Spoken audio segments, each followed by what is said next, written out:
Speciaal Biercafé is eigenlijk een café waar het hoofdgerecht, zoals wij dat als een mooi zeggen, bier is. We hebben een paar bijgerechten, wien, fris en een hapje, maar dus hoofdgerecht is altijd het bier. Want de biercultuur is groeiende. Hier in Sneek, maar zeker ook in Friesland, ook het noorden van het land. Kijk, het concept in het westen en het zuiden is al heel oud. Ik was een jongen van 16, toen ging ik al in Amsterdam een biertje drinken in een café die al 100 bieren had. Dat vond ik al heel erg veel. Dus dat is toch al een 30 jaar, 40 jaar geleden bijna. Dus daar is het concept al heel oud. En hier komen we gewoon wat achteraan. Ja. Maar binnen Friesen dan wel echte bierdrinkers? Ja, die kunnen wel een biertje drinken, ja. En ons is het ook de uitdaging om ze van het pils naar het bier te krijgen. En dat lukt vrij aardig op dit moment. We hebben hier krijgen we een bar met een prachtig tappunt. De vaten kunnen beneden in de kelder. Daar wordt ook het museaal wat opgesteld. Dus we willen nog glasplaten hebben dat je naar beneden kunt kijken in het museum. We hebben zometeen een prachtig uitzicht door de grote ramen waar we in de vensterbank kunnen zitten. En naar buiten kunnen kijken, deuren open.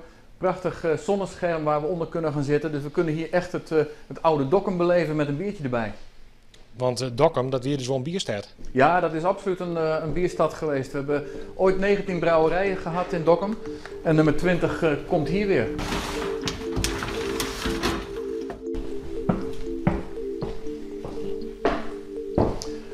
We staan hier nu in de microbrouwerij. Hier gaan we kleinschalig brouwen. Hier komen 2 brouwmeisjes van 50 liter. Dan hebben we 100 liter. Die kunnen we over verplaatsen naar de vergistingstanks. Daar hebben we weer 2 van. Dus we kunnen hier 2 keer brouwen. Dan hebben we 200 liter. Dat kunnen we 5 dagen in de week doen. Dus dan komen we toch aan een 1000 liter. Dan hebben we een aardige hoeveelheid om vanuit de proeflokaal, wat we hier beneden hebben, om daar ons eigen bier te kunnen schenken. En ook de horeca wil graag proeven brouwen. Die wil ook een eigen bier.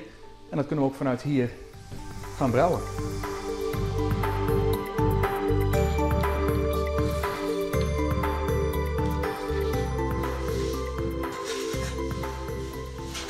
Ja, we hebben 3 bijzondere bieren. Het Maartenbier, dat werd ooit in Friesland gebrouwen. In Dokkum zelfs. En werd in Friesland geëxporteerd. Dat was een bijzonder bier. En we hebben het Wadwit, dat is het bier waar van het Waddenzee het zeewier in zit. Maar Bonifatiusbier, daar is het ooit ik maar begonnen. Hè? Bier dat uit de abdij kan. Ja, we hebben de Bonifatiusabdij op de markt ooit gehad. De monniken brouwden daar het eerste bier in Dokkum. Het eerste Bonifatiusbier.